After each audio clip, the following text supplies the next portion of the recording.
Hello, lovelies. Good morning, good day, or good evening, depending on your time zone. I'm Syrinx. I'm a cosplayer, a tabletop gamer, and a LARPer. And today in this video, I want to talk about my experience with Darkness Emergent Los Angeles 2025. Now, before I get into it, I know this channel has been kind of dead in the past few years, but this is me trying to revive it and trying to talk about more of my passions, being tabletop gaming and LARPing nowadays. So if you don't know what LARPing is, LARP stands for live action roleplaying. It's basically dressing up and playing pretend with other adults. You spend an evening, a weekend, or even a week or longer together with others, telling and experiencing an immersive story. And so in this video today, I want to talk about my experience with Darkness Emergent Los Angeles 2025, which is a Vampire the Masquerade inspired LARP. So the video today will be split into two parts. In the first part, I want to give a general review of the event itself, because Darkness Emergent is not just a LARP, it is also kind of a convention during the day. And then in the second part, I want to give a little post-LARP talk about my experience during the LARP itself, actually. And this is a lovely format that I am using from a dear friend of mine called Raquel Skellington. You can find her online right here on YouTube as well, and she makes absolutely lovely LARP content, so definitely go check her out. And sadly enough, I will be taking out my fangs because I want to be able to speak properly for the rest of this video. So let's start with the first part, the actual review of Darkness Emergent.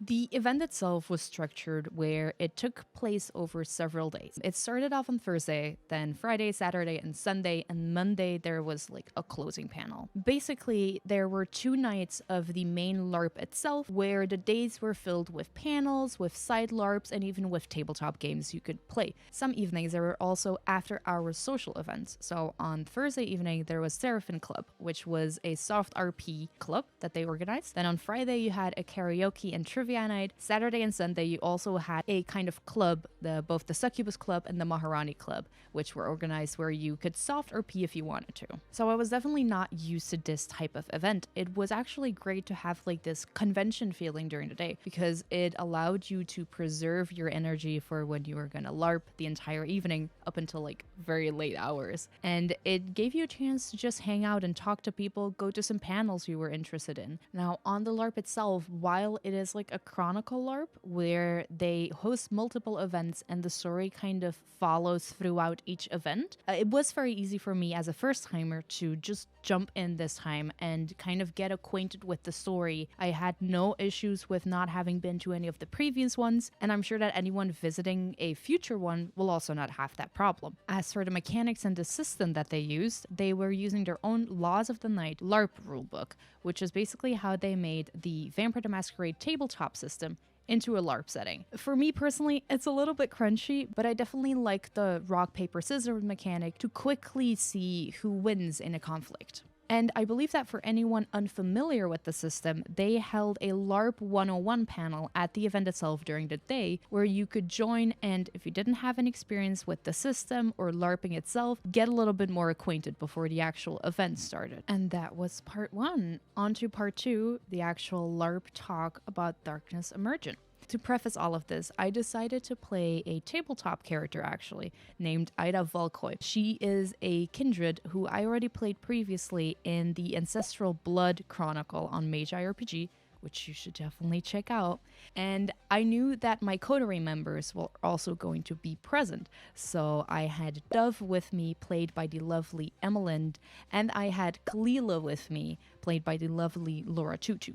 So we knew we were going to go as a coterie, and I really was looking forward to interacting with some other people who also played on Ancestral Blood, and kind of taking this tabletop character, which I had originally written as a one-shot character, and taking it into a LARP setting. So the first night begins. The night on Thursday starts off with Ida and Kalila arriving fashionably late to this kindred gathering in a more private area of the Biltmore Hotel. And we arrive as we hear the welcoming speech from Baron Nellie G, who is played by Cynthia Murray, and Baron Victor Temple. And their speech goes on a little bit before it's interrupted by this mysterious crate being rolled in and being opened. And inside of it was a Malkavian, apparently the Malkavian, played by Xander Jeanneret. He pops up, and with him, we find a letter which was apparently written by the previous Baron of Santa Monica, Therese Verman. And the moment this letter is written out, murmurs begin about possible hunter problems around the area, which did already pique Ida's interest, but it was a big gathering. Everyone was listening to the Barons, so we left that for now. However, immediately Baron Temple starts asking for kindred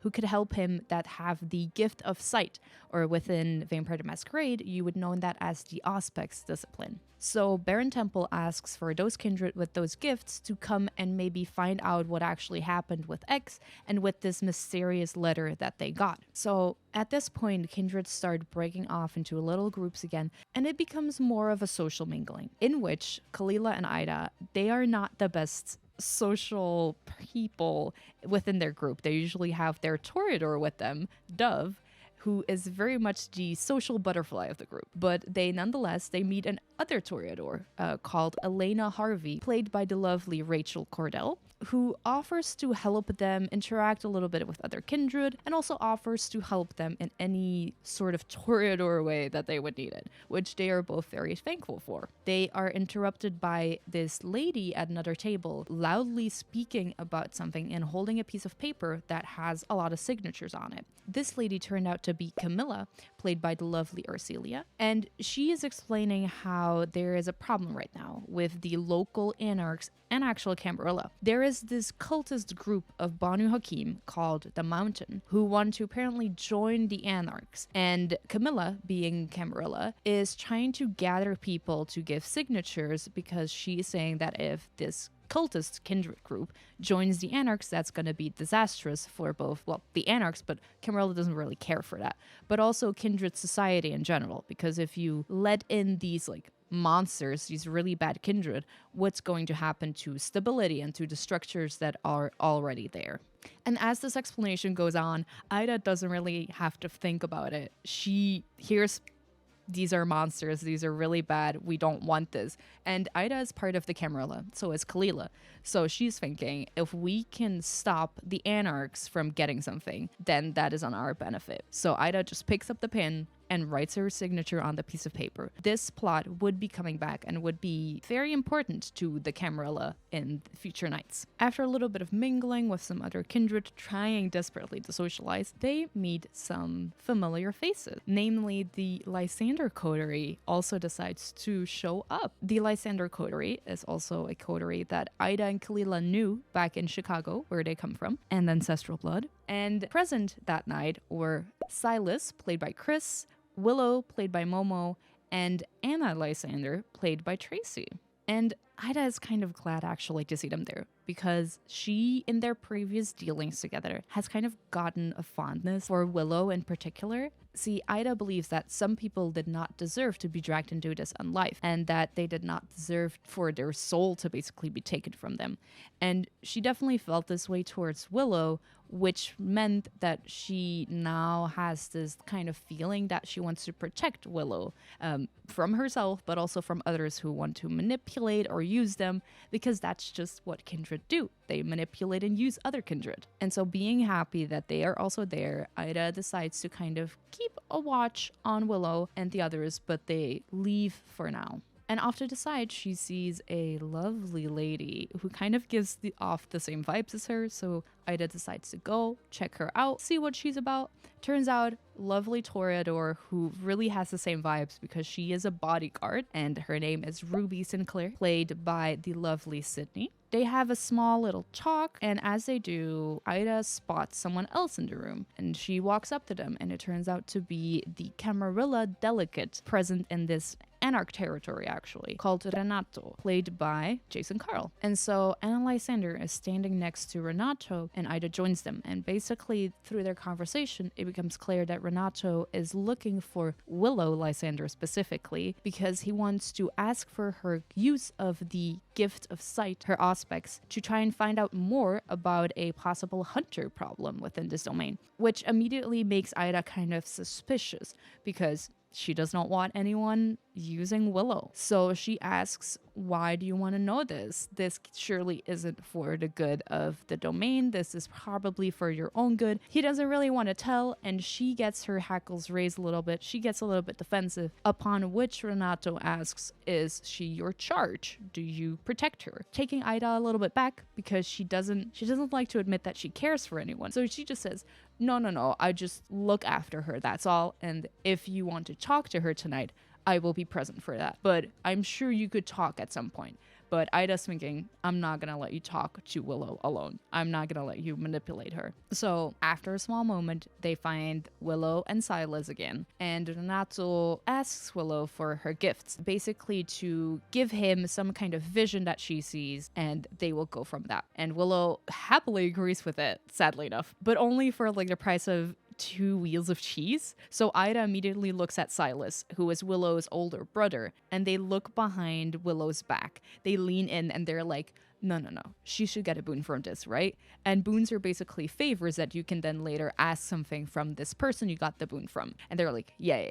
She should at least get a major boon for this. Absolutely. Fully aware that everyone around them could see them doing this behind her back. They come back and Ida whispers into Willow's ear to be like, hey, no, you need to ask for a major boon and the cheese if you want to. And Willow, the sweet bean that she is like, okay, yeah, sure. And so Willow asks for a major boon from Minato and 2 wheels of cheese, to which he agrees. So he clearly would have been willing to pay more, but at least he already got that, and Ida was proud of Willow for standing up for herself and getting more what she actually deserved, you know.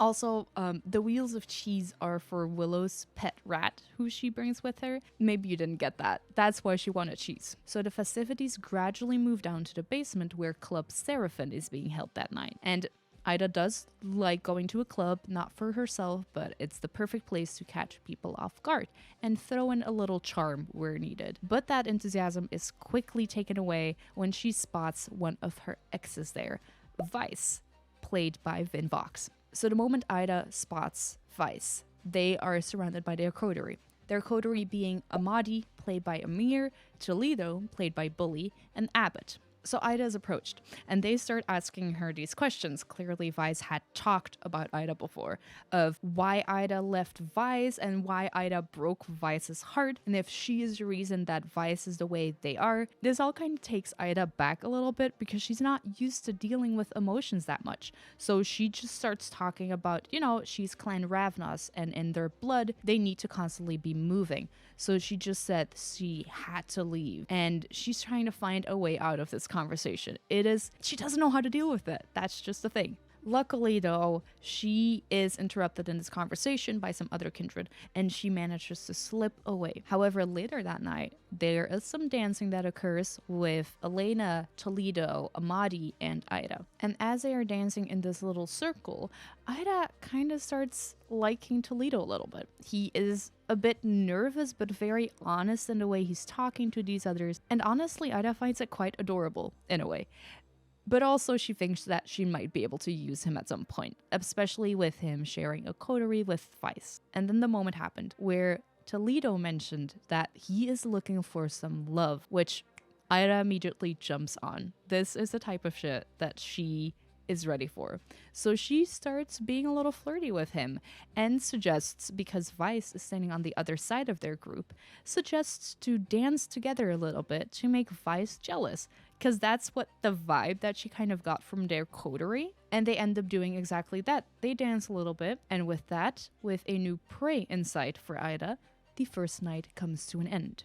So the second night starts, and it starts with a faction meeting. Within Darkness Emergent, there are several factions, which are basically groups that you choose to be in, and they all have a similar occupation or goal. And the one that Ida is in is the Arsene Society, basically an underground group of master criminals and thieves and all of the sorts. And as she arrives to this faction meeting, being new to it, she finds some familiar faces there, namely Amadi and Vice are also in their faction. So she doesn't really want to chit-chat a whole lot. Luckily, they get to their mission immediately. The entire Ursine Society was hired for a mission this weekend. There were going to be some other kindred present, apparently, that were looking to steal an artifact from Baron Victor Temple. And so he hired the Ursine Society to basically put this artifact somewhere where they could keep it safe and place some cameras and some equipment around the room to make sure that it was secured and they could keep watch over it,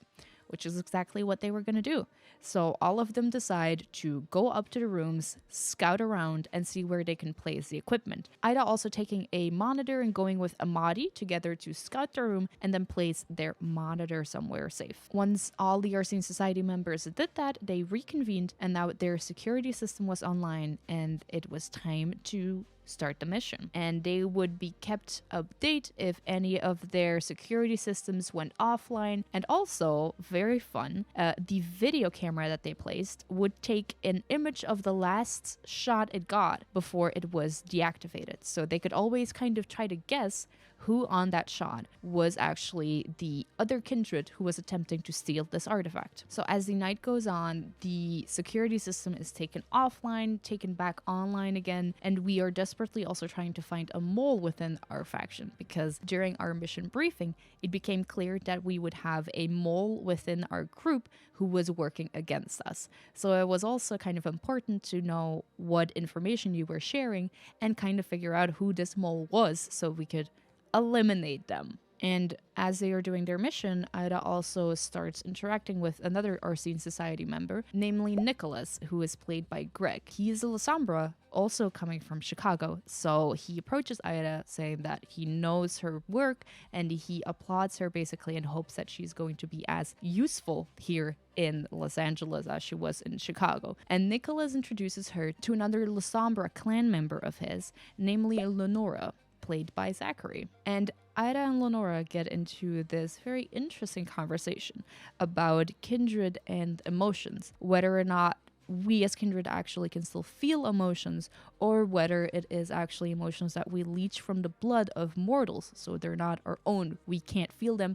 And Ida even goes as far as to say to Lenora that she believes we do not deserve to feel them, because if they are monsters, if they have no soul, do they truly believe to still feel love and still feel good things, which Lenora thinks they should. And their conversation is however cut short as some speeches happen from the balconies. But in that moment, Ida looks at Lenora and yet again has this moment where she clocks that Lenora might be another one of these people that did not deserve to be dragged into unlife, did not deserve to become a monster, a kindred. She decides to keep an eye on Lenora and try to reconvene with her at a future point. And at a certain point, Ida is just trying to get to know all of these other kindred when she in a corner spots something that's a little bit off to her. Namely, she spots a faction member of hers, Avery, played by Angelique, who is talking to Lenora. And the two of them are off into a corner in the distance, and they are clasping hands together.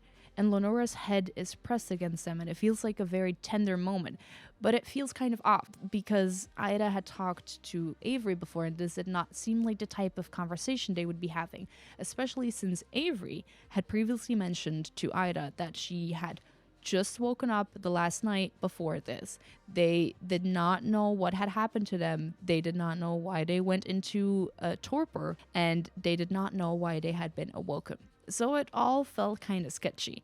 And especially seeing this scene, Ida was keeping an eye on it. And they moved across the room and into another room. Ida followed them a little bit, after which she yet again saw them clasp at each other's heads, and then Avery just left. And Ida really looked at Lenora, and she seemed very out of it, at which I immediately approached her. And as Ida starts talking to Lenora at that moment, Lenora is acting very confused. Ida asks her, what was that conversation with Avery about that you just had? And Lenora didn't seem to remember that conversation at all. She seemed to remember up until the point where they met and they were talking. She didn't remember the actual conversation that they had, and she didn't remember leaving Avery. So immediately Ida clocks it as her mind being manipulated in some way, because some kindred can very much do that and make others forget, which just puts Avery in a very bad situation in Ida's mind. She thinks there's something not right with Avery. And also she has suspicions that Avery is the mole maybe within the Arsene Society. So she starts roping Nicholas into this conversation as well. And basically Nicholas and Ida convince Lenora that it might be good to actually go confront Avery about this. And Lenora is fully on game. She's like, my mind was tampered with. I do not appreciate that. I want Avery to pay for that. And we're like, go get them. That's super good. We'll be invisible and we'll be right behind you if you need anything. So Lenora approaches Avery, who is off in the corner tampering with our tech equipment. So Ida already pretty much decides this is the mole that we need to find. And Lenora starts talking a little bit to Avery, up until a point where they start seeming to get nervous, at which Ida just says, got it. She goes behind Avery, she clasps their hands behind their back and kind of wrestles them to the ground, upon which she says, we're gonna drag you before Nicholas and before the other Arsene Society members because I think you're our mole. Ida drags Avery throughout the entire room of Kindred, and as they struggle and she brings them to the other Arsene Society members across the room, they kind of wrestle Avery to the ground on their knees before Nicholas, at which point, did not expect that, they start applauding, or at least the seniors of the Arsene Society start applauding, and they basically say that this entire mission and the mole finding them was all a test. Ida does not take kindly to that. She gets kind of pissed at that. She thinks that this is a waste of her time because she knows what she's capable of, and that did not include wasting an entire night of her services while she could have been doing other things. So in her pissed state, she basically goes to Nicholas and says, hey, I hope you got what you wanted out of this. I know we're still getting paid. I don't care about that though. I hope you're at least getting rid of some of the people that weren't useful.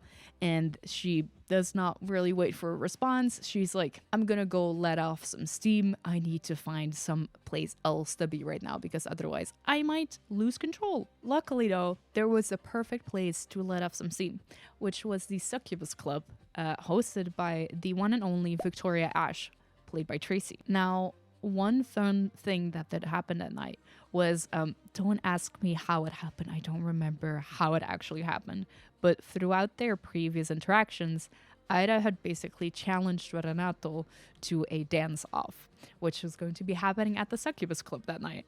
And in their challenge, Renato had basically said that he wanted to choose the song that they would dance to, and that they would go to the DJ and compel the DJ to play their song, which happened at a moment in that night. We were waiting, and as that song came up, he offered Ida his hand, and they went into the middle of the dance floor, and everyone made a little circle around them as they started dancing with each other and also dancing against each other in a kind of battle of wills. It encouraged a lot of other people to come dance and come join us as well. So after that good dance-off, the second night also came to a close. And then it was time for the third and final night. The night started off afraid of any faction meetings, really, because they had fulfilled their mission, which Ida was still a little bit pissed about. There were a lot of things happening, though. There were werewolf attacks, there were hunter attacks, there was still the delegation meeting on the topic of the mountain, the Banu Hakim cultists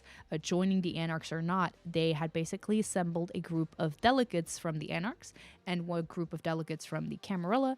They would be sitting in a meeting and discussing what would be happening at the end. And having been roped into this by Anna Lysander to kind of keep an eye on Camarilla's side of things so that the Camarilla would come out on top, Ida decided to keep an eye on the delegates that were chosen, which luckily one of them came right up to her, and it was Toledo. He was wearing this mask, which was covering most of his face, and a red sash, which meant that he was an Anarch delegate. And honestly, he was coming up to Ida with his sash, basically trying to see if Ida thought he was cool with it and trying to impress her with it and his position as a delegate in the Anarch sect, to which Ida was leaning in close, touching his hand and being like, it does look cool. I am impressed by your position in this whole thing. And she definitely liked Toledo in that moment. It was so refreshing for him to be so vulnerable with their emotions in a room filled with kindred that are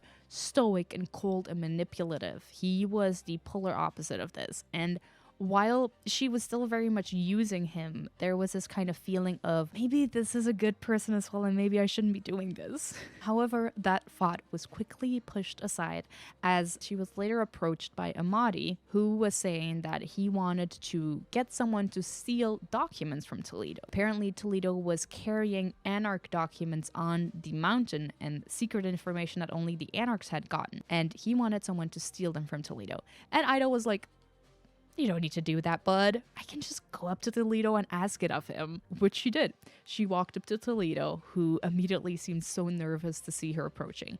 And she started talking about the documents that he had and if it was true that he had some very interesting information on the mountain, because Ida was very interested to read the documents for herself and just be aware of the entire situation. And Toledo was too enamored by Ida to lie, and he basically said, if it was anyone else, I would not have said this, but... And he opened the folder. I'm carrying dupes. I'm not carrying actual documents. This is just a fake because we would like someone to try and steal them from me. Oh, sweet boy. Oh, sweet boy. And so Ida insisted that she really wanted to read them, even if he didn't have the real ones. Surely he could go get the real documents, or, you know, not even carry them with him. Just take a picture for her so that she could read it from the picture and she could get the picture. And he caved and agreed, said that he would do that. However, he asked one thing from her. He asked Ida to leave him alone.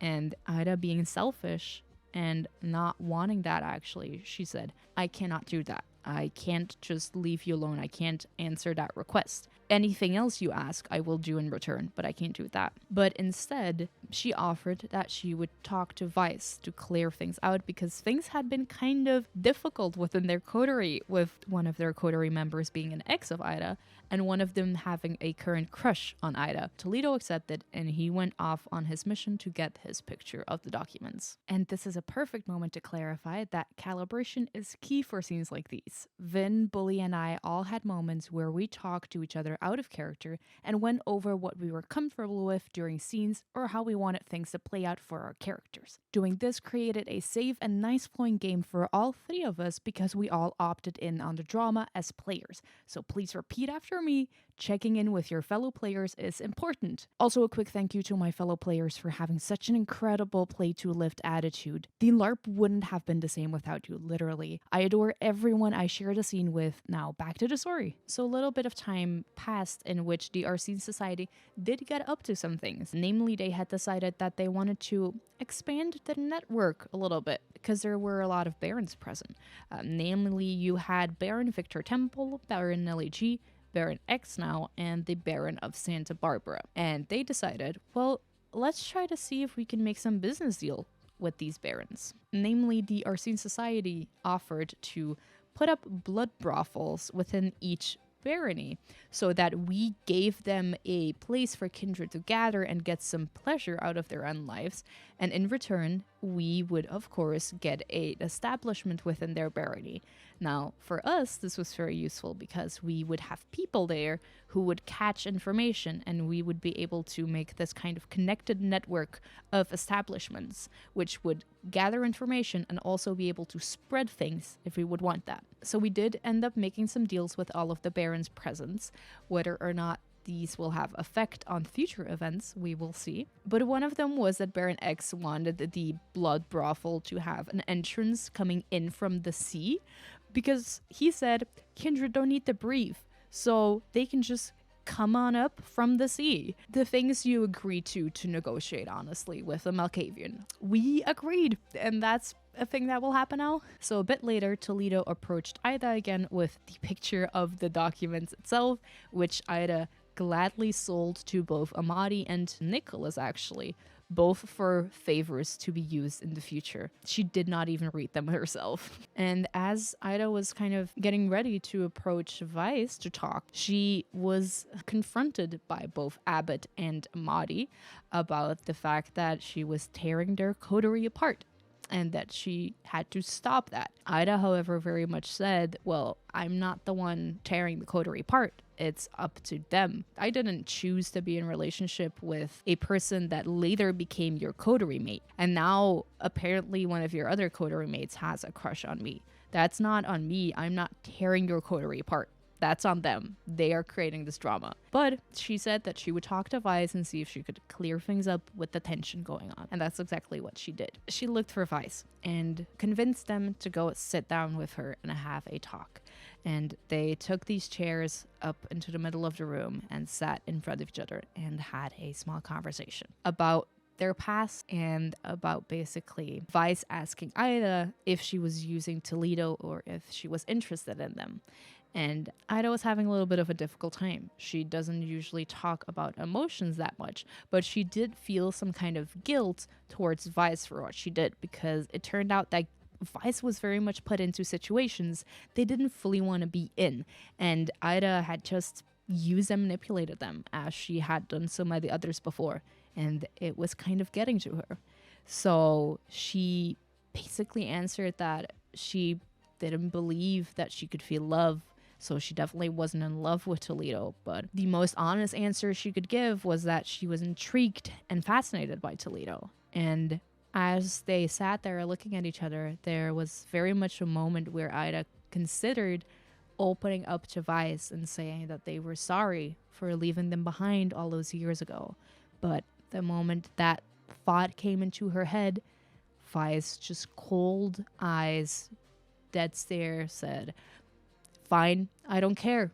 I don't care. Let's get this over with." And that just immediately the walls went back up for Ida, and she was like, "Fine, if you don't want to talk about your feelings, we don't have to. I'm fine just leaving this as is and getting it over with." So I decided to move on and found both Toledo and Abbott in the other room.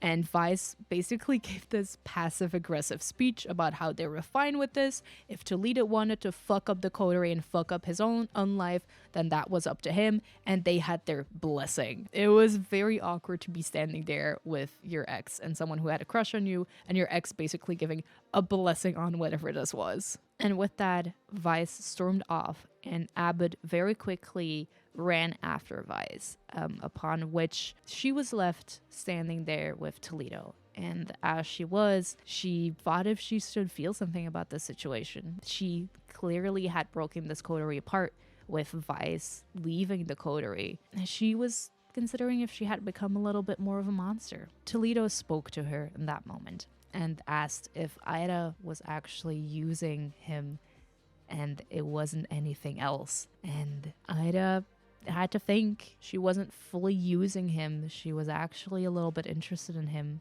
intrigued in a way, but she definitely could not love him, could not be the thing that he was looking for, but she definitely wasn't at the point where she could face that yet. So she just said she wasn't just using him, and she raised her hand to his cheek, caressed it, and then left. All she was used to was manipulating others, and this was another fact where she was manipulating someone, maybe even manipulating herself. However, there was one person that she had been wanting to talk to the entire nights before, and now was the moment to catch up to them. The last kindred she wanted to talk to in her evening was Father Jojo, played by Ryan. He was sitting at a table where the delegations had just finished their meeting, and as she approached him, she found out that the Camarilla had won the meeting. And basically what happened is that the Mountain Banu Hakim cultists were not allowed to work together with the Anarchs for the next 25 years. So all in all, a pretty good outcome for all of the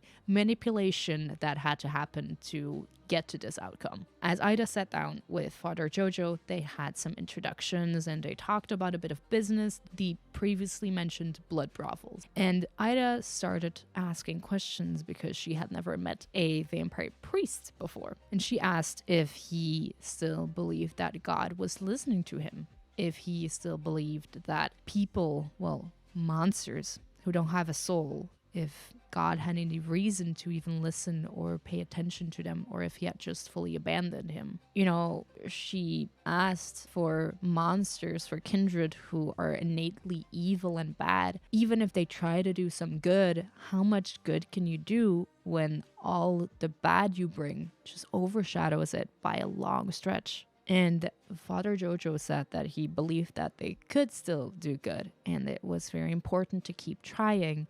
And he offered guidance to see if he could help Ida in any way, try to feel better about the good that she was trying to do. And that broke a tiny crack in Ida's wall at that moment, where blood tears started welling up in her eyes as she tried to consider if, you know, the protecting of the innocent people in her eyes, the innocent kindred, the protecting that she was trying to do, the usage of this gift that she had gotten, even though she viewed herself as a monster, viewed herself as evil, if she could actually still do some good. And sitting here talking to Father Jojo was giving her a connection to her emotions that she had not been used to in a very, very long time. After all that she had been trained for, after all that she manipulated others for, would she still deserve to feel actual emotions? And was it a thing that she could still feel? Father Jojo smiled kindly at her, asking her that if she truly believed that she couldn't do good, why she was still asking this question to him,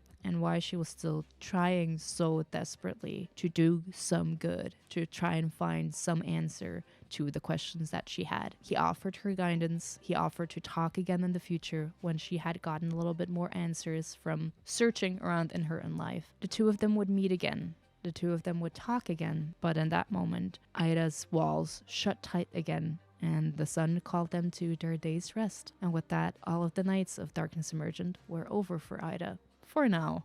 If you sat through to the end of this video, thank you so much. I really appreciate it. It's my first time coming back to the channel. Maybe I'll see you at the next Darkness Emergent, which is gonna be happening in Atlanta later this year. Actually, in November the 6th until the 9th, they will have their smaller version of Darkness Emergent. Next year, they're gonna have another big one in LA around the same time as this year. So if you're interested in that, I might see you guys there. And until then, stay safe, and I'll see you in the next video. Bye!